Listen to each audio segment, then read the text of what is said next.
大家好，我是丽姐，欢迎大家来听相亲故事，感谢大家的订阅。今天我要给大家讲一个啼笑皆非的跨海相亲故事，简直是让人哭笑不得。这个故事发生在我一个老客户身上，她是从江苏嫁到台湾的林阿姨，在台北已经生活了20多年，完全融入了当地生活。儿子在台北长大，女儿小文却是在大陆读的大学。前段时间，林阿姨的娘家妹妹从南京带着侄女小文来台北玩，顺便想给小文物色个对象。小文今年27岁，南京某知名高校毕业，在上海一家互联网公司做高级产品经理，年薪40多万人民币，那可是相当不错的收入啊。姑娘长得白白净净，性格也好，在大陆那边谈过几次恋爱，但都因为工作忙没有走到最后。林阿姨呢，觉得台湾男生普遍比较温柔体贴，处事圆融，加上自己在台北人脉广，就想着给侄女介绍个台湾小伙子，以后两人可以两岸来回发展。多好啊，丽姐，我跟你说，现在的年轻人哪有我们那会儿懂事。我侄女条件这么好，那些大陆男生要么妈宝，要么就是工作太拼命，没时间谈恋爱。我看台湾这边的小伙子挺好的，有没有适合的介绍一下？林阿姨满脸期待地问我，听到这个需求，我心里其实有点犯嘀咕。倒不是说两岸年轻人不能恋爱，而是现在两岸年轻人的思维方式和生活习惯差异确实挺大的。不过既然林阿姨开口了，我还是认真帮她物色了一番。刚好我手里有个客户，叫阿勇，32岁，台北人，在科技公司做工程师，收入在台北属于中上水平，大概月薪7、8万新台币，家境不错，父母都是公务员，有房有车。最重要的是，人长得斯斯文文，还在美国留过学，有国际视野，跟小文蛮般配的。安排见面那天简直是大戏一场啊！我们约在台北一家茶餐厅见面，我先到的，然后阿勇到了，接着是林阿姨带着小文和小文妈妈，也就是那位从南京来的亲家母张阿姨。阿勇穿着简约的浅色衬衫和休闲裤，戴着黑框眼镜，一副知识分子的样子。小文则是标准的都市白领丽人形象，浅妆淡抹，气质很好。一见面，气氛其实还不错，大家先是寒暄了一下。你好，我是阿勇，目前在联发科技工作。阿勇彬彬有礼地做了自我介绍。你好，我叫小文，在上海工作。小文也很礼貌地点头微笑。哦，上海啊，我去过几次，很现代化的城市。阿勇似乎对小文挺有兴趣，主动找话题聊。就在气氛逐渐活跃起来的时候，张阿姨就是小文的亲妈，开始发挥中国式丈母娘的威力了。小伙子，你今年多大啊？张阿姨一上来就直奔主题。阿姨好，我今年32岁。阿勇有些拘谨，但还是礼貌回答。哦，那你月收入多少？在台北有没有自己的房子？车子是什么牌子的？将来打算生几个孩子？张阿姨像连珠炮一样抛出一连串问题，我在旁边看着，心里咯噔一下。这可不是个好开始啊！台湾年轻人相亲不是这个路数，特别是第一次见面就问这么直接，太吓人了。阿勇明显愣住了，脸上的笑容有点僵硬。林阿姨赶紧打圆场，妹妹，你先别急着问这些，让年轻人自己聊聊嘛。但张阿姨哪里肯住口，继续道，有什么不能问的？结婚是大事，这些都得搞清楚。小伙子，我们家小文年薪40多万人民币，在上海已经买了一套小公寓，还有车。你们台湾年轻人收入怎么样啊？能不能在台北买得起房子？听到这里，我看到阿勇的表情已经从僵硬变成了尴尬。台湾人讲究含蓄，特别是在谈论金钱问题上更是如此。第一次见面就被这样盘问，确实很不舒服。阿姨，我月收入大概7万多新台币，有一套父母帮忙买的小公寓。阿勇勉强回答道。啊，7万新台币，那不就才1万多人民币吗？张阿姨惊讶地说，声音大的邻桌都转过头来看我们，这么低呀？那在台北能买得起房子吗？天哪！这下我看到小文的脸都红了，恨不得找个地缝钻进去。林阿姨也急了，赶紧解释，妹妹，台湾和大陆的工资水平不一样，7、8万新台币在台北已经是不错的收入了。但张阿姨似乎完全没有意识到自己的问题多么失礼，继续说道，可是我听说台湾经济不行啊，年轻人都是月光族，薪水低，房价高，结了婚还要啃老，妈。小文终于忍不住打断了自己的母亲，脸上写满了不安和歉意。阿勇这时候已经满脸通红，眼神游移，我能感觉到他内心的不适。台湾人很在意面子问题，被人当面质疑收入和经济能力，简直是奇耻大辱。气氛一下子变得异常尴尬。我赶紧出来打圆场，来，先点些吃的喝的吧。台湾的珍珠奶茶可是世界闻名，张阿姨一定要尝尝。点完餐后，张阿姨又开始了新一轮的审问。小伙子，你父母是做什么的？家里有几个孩子？你是老大还是老二？你有没有存款？将来打算住在哪里？如果我女儿嫁过来，你会不会要求她放弃上海的工作？你父母会不会跟你们住一起？这一连串的问题让我都听得头大。阿勇已经不知道该如何回应了，只能机械地回答着，表情越来越不自然。小文则一直试图阻止母亲继续这种近乎查户口式的询问。妈，这些问题可以以后再聊吗？我们先互相了解一下。但张阿姨根本听不进去，有什么不能问的？又不是什么隐私，你看看你都27了，还这么害羞。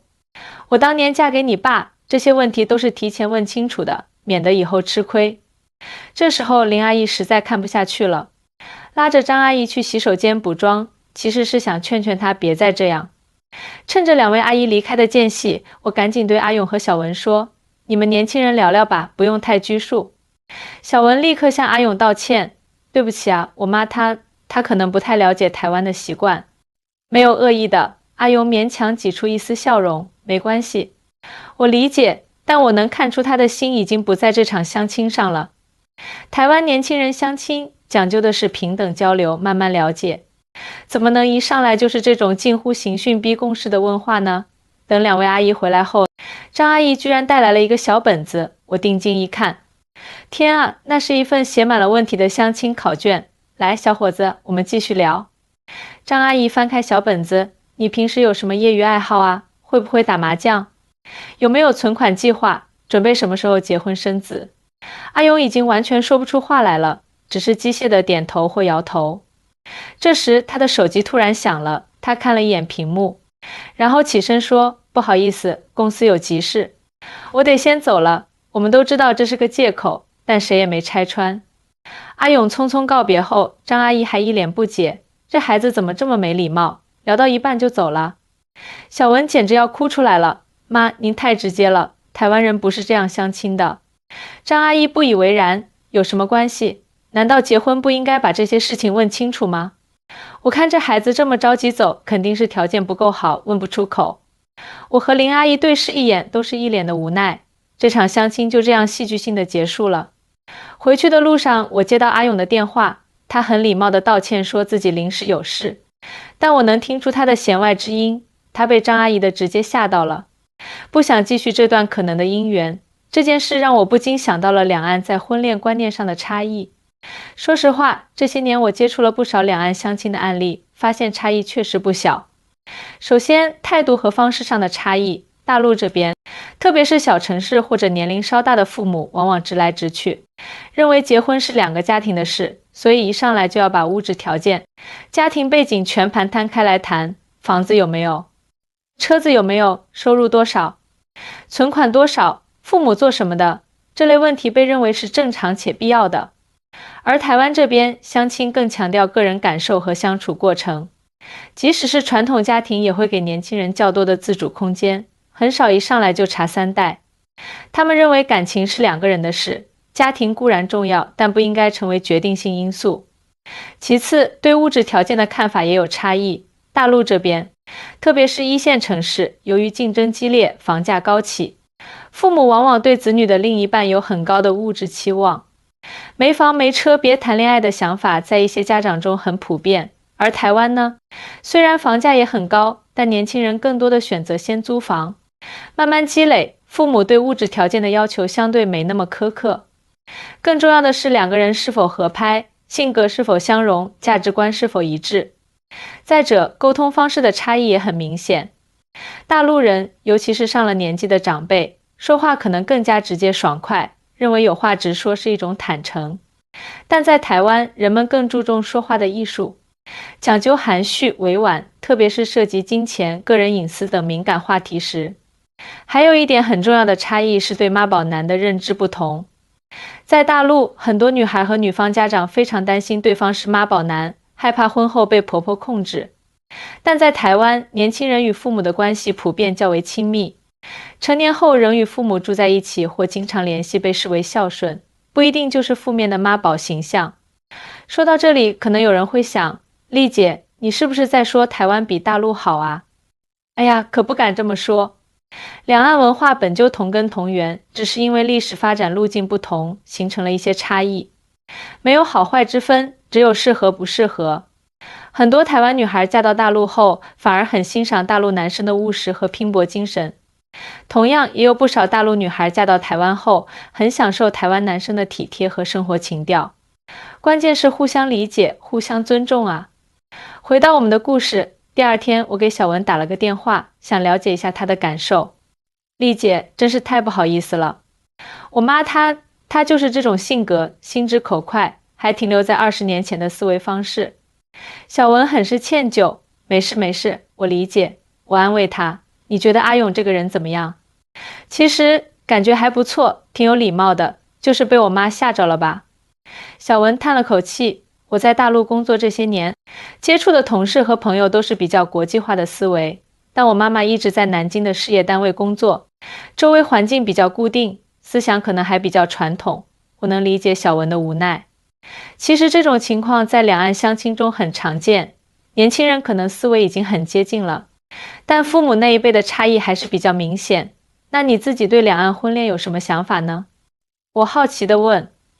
小文沉思了一会儿，说实话，我对台湾男生挺有好感的，觉得他们普遍比较温柔细心，也很尊重女性。但我在上海的工作很好，不太可能放弃。如果真的和台湾男生发展关系，可能需要两地分居，或者他愿意来上海发展，这确实是个难题。两岸年轻人的思维方式差异大吗？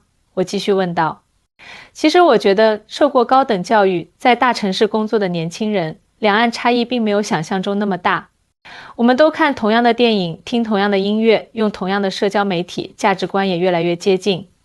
只是在一些细节上，比如处事方式、表达方式可能会有些不同。小文说，我点点头，那你觉得最大的障碍是什么？可能就是地域和家庭观念吧。两地分居真的很难，而且台湾父母对子女的牵绊也很深，就像您说的，很多台湾男生确实比较恋家，还有就是经济方面的考量。说实话，我在上海的收入可能比大多数台湾同龄人要高一些，这可能会让一些男生有压力。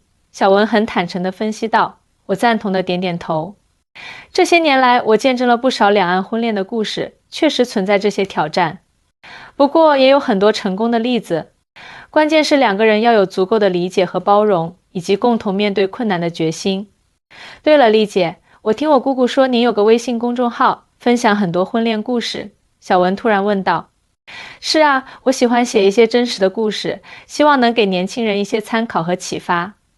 我笑着回答，那您会把我们这次的经历写出来吗？小文有些不好意思地问。你放心，如果写，我肯定会化名处理，不会让人认出来的。而且你们这个故事确实很有代表性，值得分享给更多人，我保证道。其实我也觉得挺有意思的，希望能给其他面临类似情况的人一些启发。小文说，不过我妈要是知道她成了39，反面教材39，肯定会不高兴的。我们都笑了起来。这就是生活，有笑有泪，有尴尬也有温情。那次相亲后，小文和阿勇没有进一步发展，但小文在台北的这段时间还是结识了几个新朋友，拓展了自己的社交圈。他告诉我，这次经历让他更加了解了两岸的文化差异，也更清楚自己想要什么样的感情和生活。而张阿姨呢，在林阿姨的再教育下，也意识到了自己的直接可能给女儿带来的尴尬。虽然嘴上不认，但行动上确实收敛了不少。这个故事到这里还没完，接下来的发展更是让人意想不到。小文一家原本计划在台北待1周就回南京，没想到张阿姨在台北突然感冒发烧，去医院一查竟然是流感，医生建议休息几天再出院。这一耽搁，行程就延长了。林阿姨每天去医院照顾妹妹，小文则趁这个机会到处逛逛，感受台北的人文风情。她特别喜欢台北的咖啡店文化，几乎每天都要泡在不同的咖啡厅里工作或发呆。就在她妈妈住院的第3天，小文在一家靠近医院的文艺咖啡厅里偶遇了阿勇的表弟阿杰。阿杰比阿勇小2岁，是个台大医学院毕业的医生，正好在张阿姨住的那家医院工作。这不是上次在茶餐厅见过的大陆姑娘吗？阿杰记性不错，一眼就认出了小文。小文有些尴尬，但还是礼貌地打招呼：“你好，你是阿勇的朋友？”“我是他表弟，你可以叫我阿杰。”阿杰微笑着自我介绍：“没想到会在这里遇见你，真巧。”小文点点头：“我妈妈感冒住院了，就在附近的仁爱医院。”“仁爱医院，那是我工作的地方。”阿杰惊讶道：“我是那里的住院医师。”就这样，两人聊了起来。和阿勇不同，阿杰更为健谈活泼，谈吐间透露着医生特有的细心和温和。他们从医疗制度聊到两岸文化，从工作压力聊到生活方式，竟然聊得十分投机。阿杰得知张阿姨住院后，主动提出去看看能不能帮上忙。虽然他不是负责张阿姨的医生，但能给一些专业建议，这个举动让小文很感动。当阿杰和小文一起出现在病房时，张阿姨先是一愣，继而警觉起来：“这位是……”小文介绍道：“妈，这是阿杰医生，在这家医院工作，他是阿勇的表弟。”“阿姨好，听说您感冒了，我来看看有什么能帮上忙的。”阿杰礼貌地问候。张阿姨半信半疑，但见阿杰拿出工作证，而且谈吐专业，态度也很好，渐渐放下戒心。看到阿杰和主治医生交流后，给出一些实用的建议，张阿姨更是对这个年轻人另眼相看。“小伙子，你今年多大啊？”张阿姨又开始了她的查户口模式。我的天，小文简直想找个地缝钻进去，生怕阿杰也被吓跑。但出乎意料的是，阿杰非常坦然地回答：“阿姨，我今年30岁，台大医学院毕业，现在是仁爱医院的住院医师，还有2年就能成为主治医生。”“哦，医生啊，那挺好的。”张阿姨点点头，眼睛亮了起来。“那收入怎么样？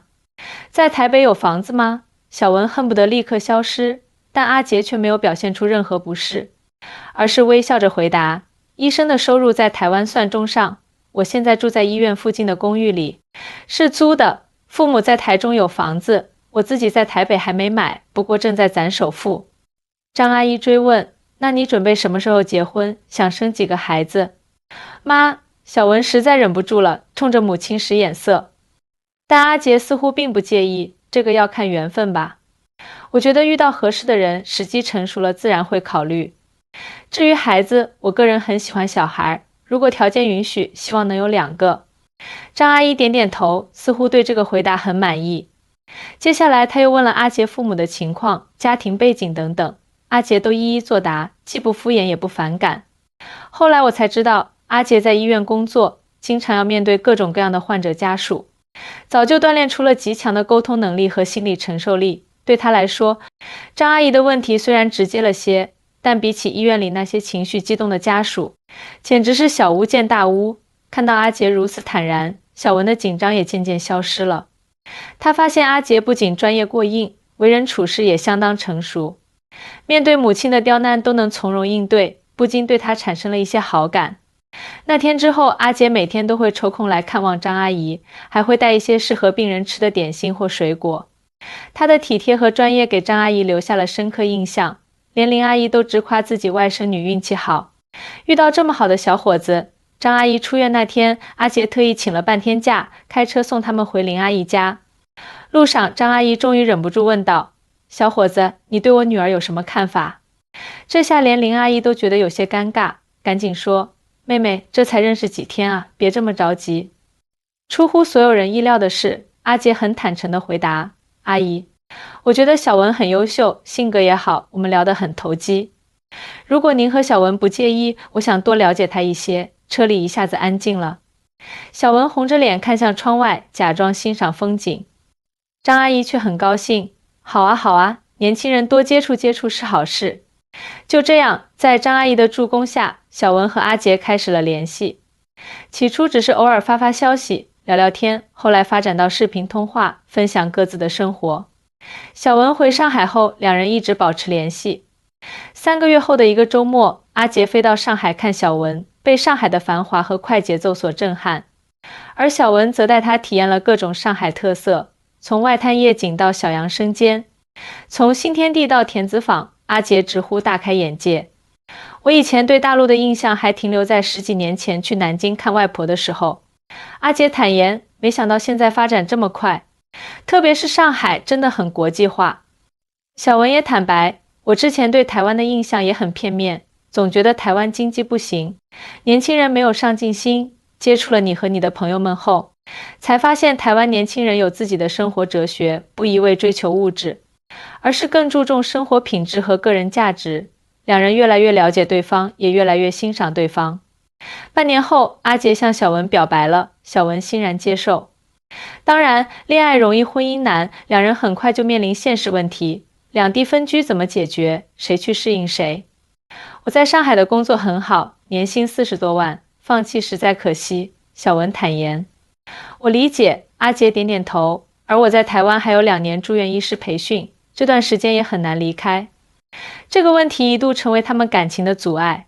阿杰的父母希望小文能来台北定居，而张阿姨则坚持认为阿杰应该去上海发展，毕竟上海机会更多，收入更高。就在两人为此烦恼时，机会来了。阿杰所在的医院与上海一家3甲医院有合作项目，需要派驻医生前往交流学习。阿杰主动请缨，获得了为期1年的上海工作机会。这1年里，阿杰不仅适应了上海的生活节奏，还结识了不少医疗界同行，对大陆的医疗体系有了更深入的了解。而小文也陪他多次回台北，与阿杰的家人建立了良好关系。在这个过程中，两人都在不断调整自己，适应对方的文化背景和生活方式。比如，小文学会了台湾人说话的委婉和处事的圆融，而阿杰则学习了大陆人做事的效率和直接。1年后，阿杰回台北完成最后1年的住院医师培训，小文则继续在上海工作。两人依然保持着长距离恋爱，但已经有了明确的未来规划。阿杰和上海的医院达成了协议，培训结束后可以回上海工作，而小文所在的互联网公司正好要拓展台湾市场，他也有可能在将来负责台湾区域的业务。两人可以视情况灵活调整工作地点。就在前个月，阿杰正式向小文求婚了。他没有选择传统的单膝跪地，而是带着小文去了当初他们相遇的那家台北咖啡厅。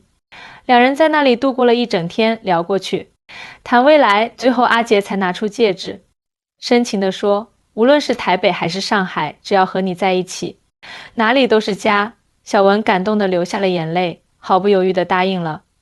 婚礼定在今年10月，准备在上海和台北各办一场，让两边的亲友都能参加。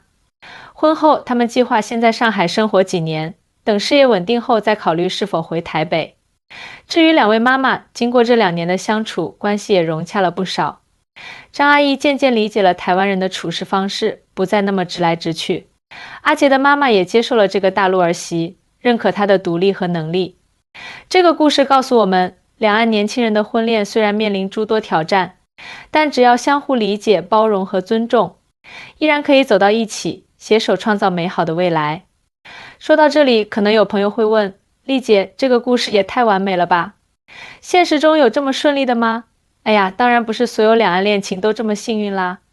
我接触过的案例中，也有很多因为文化差异、家庭阻力、经济问题或者工作地点无法协调而最终分开的。比如有个台湾女孩嫁到上海，最初很不习惯大陆的生活节奏和人际关系，经常和婆婆产生矛盾，最后实在适应不了，只好离婚回台湾了。还有个大陆男生和台湾女孩恋爱多年，但因为父母强烈反对，最终被迫分手。两岸婚恋确实面临很多现实挑战，首先是地域问题，两地分居对任何感情都是考验，更何况是隔着海峡。虽然现在交通便利了，但毕竟不能天天见面，很多细小的情感问题可能就因为距离而被放大。其次是工作与发展，无论是台湾人来大陆，还是大陆人去台湾，都面临着重新适应，甚至重新开始的挑战。比如很多专业资格证书不能互通，语言表达习惯不同，工作文化也有差异。第三是家庭观念。